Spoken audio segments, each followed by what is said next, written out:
సజ్జల గారితో ఒక టీం అయితే మిథున్ రెడ్డి గారితో ఒక టీం అని వినిపిస్తుంది. ఒకటే నాయకుడు చెప్పి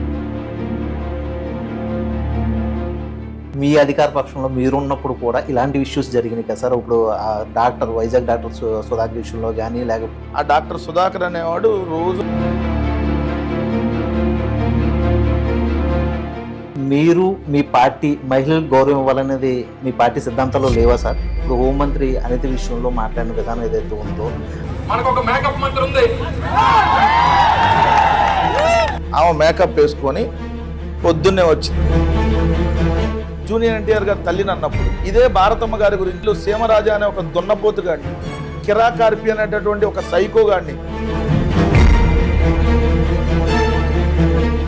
పోలవరం కంప్లీట్ అవ్వలేదు, ఒక ఐటీ హబ్ క్రియేట్ అవ్వలేదు, 3 రాజధానులు అనేది కూడా సఖ్యతగా అవ్వలేదు.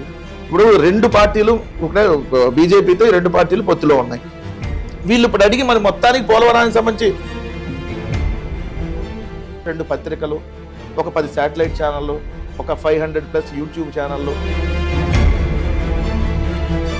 ఈ ఆకివీడి విషయంలో ఈ దళితులకి డిప్యూటీ స్పీకర్కి మధ్య జరిగిన గొడవలో మీ పార్టీ అసలు ఎటు స్టాండ్ తీసుకోకుండా ఉండిపోయింది. ఆకివీడిలో ఇష్యూ మేము వెళ్తే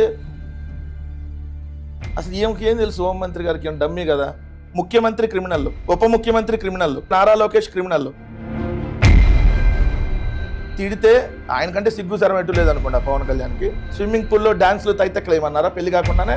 ఆమెకి ఇళ్ల పట్టా వచ్చిందని చెప్పి సంతోషంతో మాట్లాడితే 9 ఏళ్ల బాలికను అత్యాచారం చేసి హత్య చేస్తే తెలుగుదేశం పార్టీ నాయకులే 52 కత్తిపోట్లు. ఇప్పుడు పాము తన పిల్లల్ని తానే తినేసినట్టుగా ఈ కూటమి ప్రభుత్వం వాళ్ళ కూటమాలను కూడా వదలట్లా. ఆంధ్రప్రదేశ్లో ఈ 2 సంవత్సరాల్లో లా అండ్ ఆర్డర్ బాగుందంటే